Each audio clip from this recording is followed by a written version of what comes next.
Now on Denver 7 News at 4, the clock is ticking for the state legislature, and hundreds of bills haven't been touched.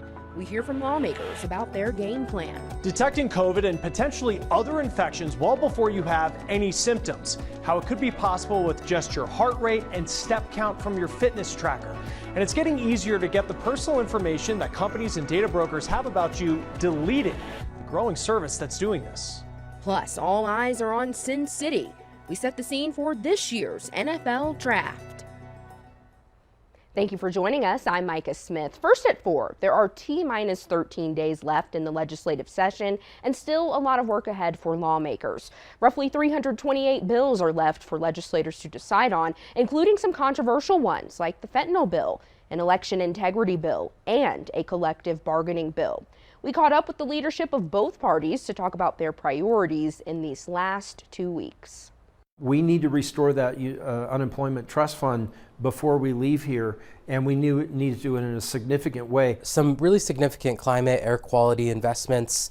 It was recently reported that, unfortunately, the Denver metro area is going to be downgraded to severe status from the Environmental Protection Agency. So these investments are really critical to make sure that they happen this year.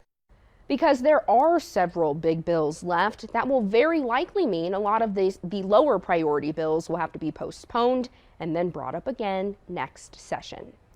Soon, unhoused people won't be able to camp on public property in Aurora without permission. It's part of the city's new urban camping ban that goes into effect Saturday.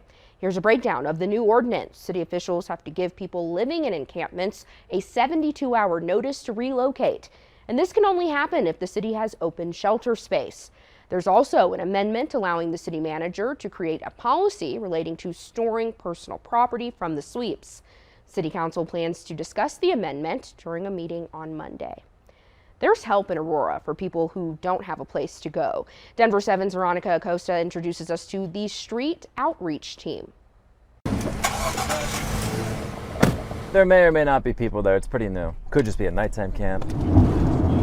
There's a little chart right here, a little graph. We got 10 new requests that came in. Be from anywhere in Aurora. Snacks, socks.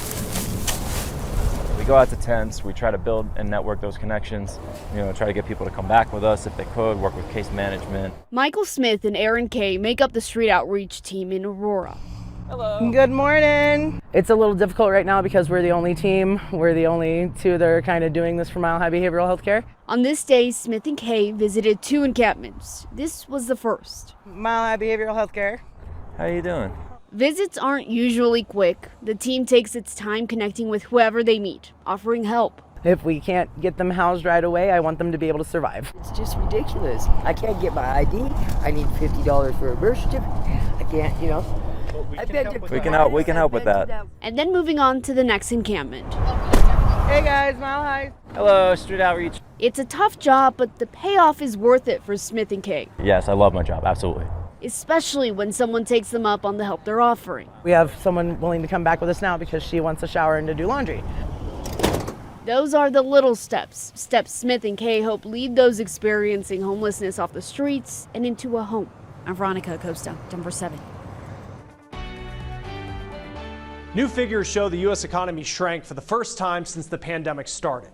Looking at our nation's gross domestic product is one of the key ways that experts can measure economic activity. So far this year, it's down 1.4%. Now, it did grow steadily last year. The decline is linked mainly to supply chain issues. We have talked about that a lot. Consumer spending and jobs are still strong, and many economists are expecting a rebound next quarter. The U.S. has issued several sanctions on Russian oligarchs. Now, President Biden is asking Congress to find a way to seize and repurpose their assets to help pay for aid to Ukraine. Biden also wants to make it a criminal offense for Americans who knowingly process money involving the Russian government or oligarchs. This would be double the offense that someone would get for foreign money laundering. In addition, Biden is also looking to get approval on another $33 billion to help Ukrainians battling the Russian invasion as well as helping refugees. The Department of Homeland Security is stepping up efforts to counter disinformation coming from Russia. The newly formed Disinformation Governance Board will focus on false claims about the war in Ukraine and threats to this year's midterm elections. The board will also work to combat misleading information that targets migrants hoping to travel to the U.S.-Mexico border. DHS says this has been impacting border security. This year's NFL draft is about to start in just a couple of hours. More than 600,000 people are expected to attend, compared to last year's 50,000. The Jacksonville Jaguars have the first pick. Denver 7's Nick Rothschild joins us live from Sin City. Nick, what should we be watching for tonight? Well, Micah said it, right? We are. So I would expect probably some debauchery, tomfoolery. And one thing you will certainly not expect to see tonight here in Las Vegas is the Denver Broncos. That's right. After trading away their first-round pick for Russell Wilson, I do not expect the Broncos to be a factor tonight. I do not expect George Paton to attempt to trade back into the first round, because that would cost a lot of draft capital. And George Paton, boy, he is a man who loves draft capital. He also loves this time of year.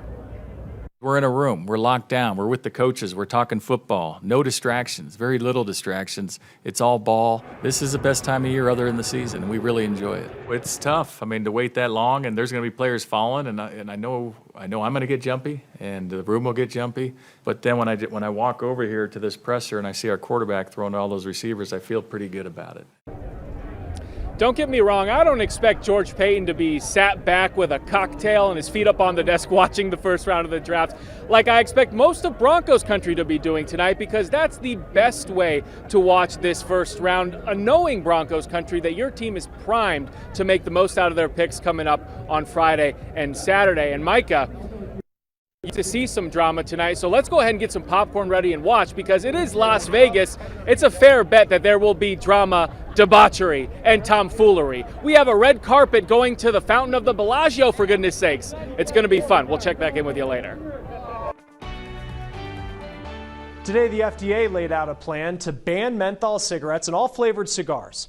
Now, there are worries that the ingredient and its cooling effect makes them more addictive. Menthol accounts for more than a third of all cigarettes sold in the United States, and experts say it is favored by young and Black Americans. We're doing this for the Black smoker who is a victim, whether they know it or not. Some people feel like they made a choice, they're an adult, but they are at the end of such a long string of structured predatory activities that have been going on for decades.